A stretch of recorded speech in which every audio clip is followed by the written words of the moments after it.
É isso aí, já voltamos aqui na programação do Você em Foco. Eu sou o comandante Rodrigo Lacerda, junto com o Gilson Santos e o nosso convidado especial de hoje, o José Braga, diretor de escola, está aqui conosco e nós estamos continuando a nossa conversa sobre o bullying, né? O bullying que teve aí, foi contemplado na revisão da legislação. Nós tivemos tanto bullying, cyberstalking.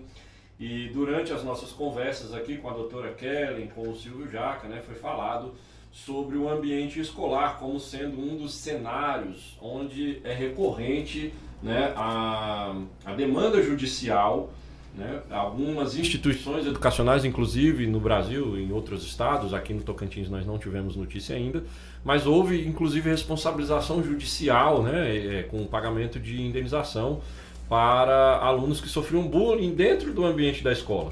E aí surgiu, né, essa necessidade, né, a gente julga que seja interessante a fala de alguém que está no ambiente escolar, que vive essas situações no dia a dia, né, falar um pouquinho da repercussão dessa lei, né, se é positivo, se não é, mas a gente não tem uma pergunta específica, não tem um roteiro, né, não tem uma fala. O que a gente sempre fala para o nosso entrevistado é: seja bem-vindo ao Você em Foco, Dr. José Braga.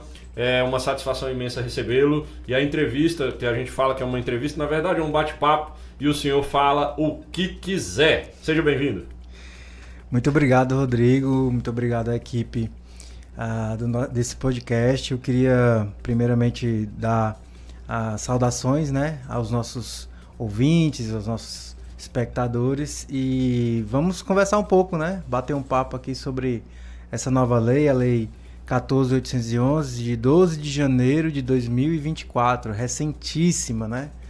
É a lei que regimenta os casos de perseguição sistemática em ambientes para além da escola, né? A escola hoje associou-se a esse fenômeno social de perseguição sistemática, né? O bullying, né? A palavra é um estrangeirismo que acabou se associando muito a situações em escolas, mas isso acontece em qualquer ambiente, ambiente de trabalho, ambiente familiar, e a gente está aqui para tentar conversar um pouco sobre isso e falar, né? É uma notícia boa para a sociedade. Deixa eu fazer uma pergunta, Coronel, se me permite começar. Claro, com certeza. No primeiro dia que essa pergunta foi lançada, que a gente lança a pergunta para a semana e a gente traz pessoas ligadas ao tema para debater sobre isso. A gente fala muito sobre esse tema, a gente não entende quando é no nosso âmbito, né, familiar. Eu tenho uma filha no Mato Grosso, ela tem 17 anos, ela é especial, né, ela é autista, mas não é totalmente, ela tem pequenos, mas foi diagnosticada. E ela sofre com bullying constantemente. Já aconteceu de ela falar assim: pai, eu não vou pro colégio porque eu não tenho amigos e os amigos que eu tenho ficam zombando dela. Não faz as mesmas atividades que ela. A minha pergunta é: como vocês lidam com essa situação? Pergunta número 1. A pergunta número 2. Ainda existe? Se existe, está nas séries iniciais ou nas outras séries? Porque eu me confundo, porque na minha época era até a oitava, da oitava ao terceiro ano, e do terceiro ano era faculdade. Hoje é início, é terceiro, é nono ano, eu não entendo. Ele começou com tudo, não foi, doutor Braga? Foi. Bom, começando desse final, né, a gente tem no ensino fundamental do primeiro ao nono ano e a primeira, a segunda e a terceira série do ensino médio. Pronto, aprendi. O fenômeno do bullying na escola, e é sempre preciso fazer esse recorte, né, porque a associação está muito voltada para a escola, mas é um fenômeno que acontece em qualquer ambiente de convivência humana. O fenômeno do bullying na escola, ele é caracterizado de forma mais consistente a partir do ensino fundamental 2, ou as séries finais do ensino fundamental, seria o sexto ano.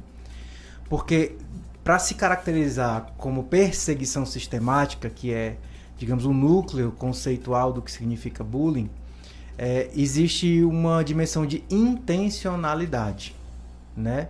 Ele existem três polos da experiência de bullying.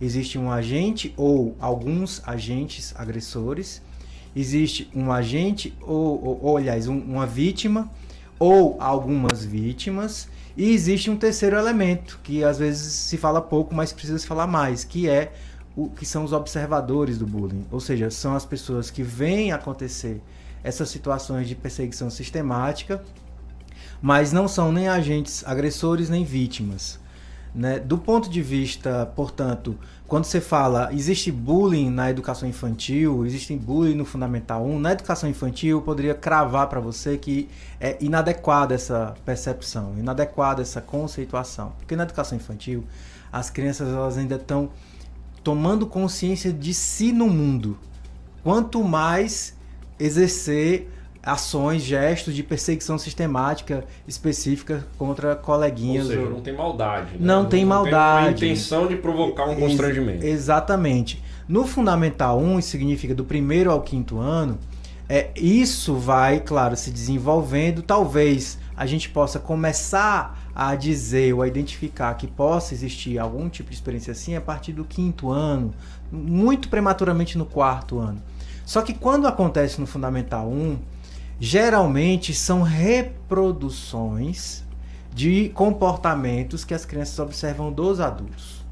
Então, se a criança ela realmente está num ambiente em que ela vê que o pai ou que a mãe sempre tem algumas piadas do ponto de vista racista, piadas com pessoas pobres, com pessoas baixas, com pessoas gordas, essa criança ela já tem a capacidade de absorver aquilo ali e reproduzir, né? Então, assim, falar de bullying com crianças pequenas e no ensino fundamental 1 ao meu ver, é um pouco mais difícil de cravar.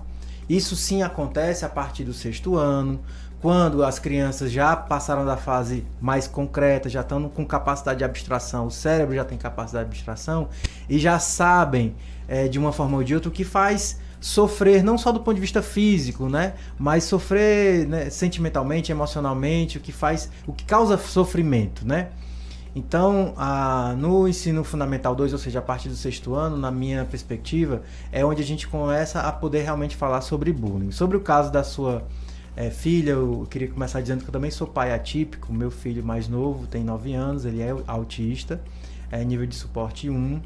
E é uma dor para um pai, primeira coisa, para poder lidar com isso. Porque não está sob sua alçada você conseguir evitar, né, que as pessoas estranhem, né, comportamentos, gestos, dificuldade de comunicação, sim, de socialização que as crianças autistas elas realmente têm.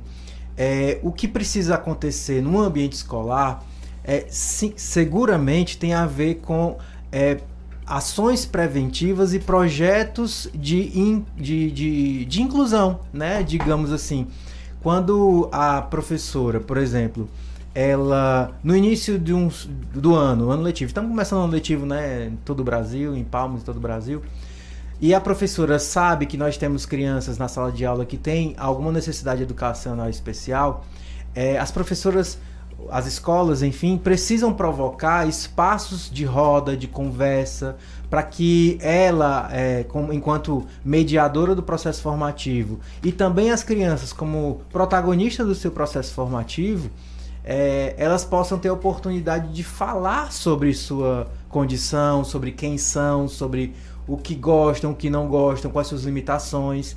E as crianças com algum nível mais de suporte maior do autismo, por exemplo, não vão conseguir revelar isso. Então a professora tem que fazer um pouco mais dessa mediação, tem que conseguir ativar a empatia, ativar a sensibilidade dos alunos em relação a esse colega, a coleguinha ou coleguinha, né, menino ou menina que tenha a condição, né, do autismo, né, enquanto transtorno de aprendizagem. E eu estou falando do autismo que talvez seja um pouco mais compreensível ou perceptível socialmente, mas existem outras necessidades educacionais especiais também, né? No Colégio Marista, que é onde eu trabalho, sou diretor lá, nós temos vários casos de crianças com necessidades educacionais especiais, que vão desde a questão da locomoção como da cognição. Então, todas essas questões elas precisam ser abordadas pela escola, pelas professoras. Então, é necessário, no início do ano letivo, estabelecer esses pactos, o que a gente chama de contratos didáticos. É isso